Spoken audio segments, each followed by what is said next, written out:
قصور سے خبر ڈیجیٹل آواز نیوز کے لیے رپورٹر نور حسن۔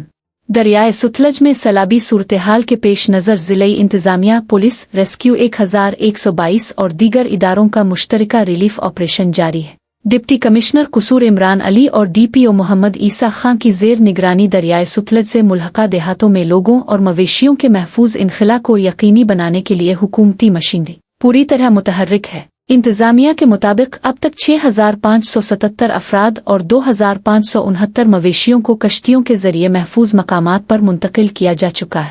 متاثرین کی رہائش کے لیے گورنمنٹ ہائی اسکول شیخ پورہ 9 اور ڈی پی ایس اسکول میں ریلیف کیمپس قائم کیے گئے ہیں۔ ڈپٹی کمشنر کا کہنا ہے کہ دریائے ستلج میں پانی کی سطح میں مسلسل اضافے کے باعث ہیڈ گنڈا سنگھ کے مقام پر اونچے درجے کے سیلاب کا سامنا ہے۔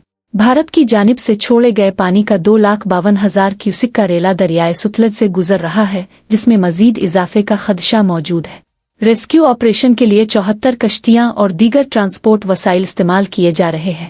دریائے ستلج کی پٹی پر آباد 72 دیہاتوں میں سے 13 بڑے دیہاتوں سے انخلاء پر خصوصی توجہ دی جا رہی ہے، جبکہ 17 انخلائی پوائنٹس قائم کیے گئے ہیں۔ ڈی پی او محمد عیسیٰ خان کے مطابق تھانہ گنڈا سنگھ والا، منڈی عثمان والا اور کندن پور کے مختلف دیہاتوں چندا سنگھ والا، ٹھٹھی کلنجر، ہکوڑا، ولے والا اور بیکاون میں امدادی کارروائیاں جاری ہیں۔ چاروں تھانوں کے علاقوں میں 425 اہلکاروں پر مشتمل ٹیمیں دن رات ریلیف آپریشن میں مصروف ہیں۔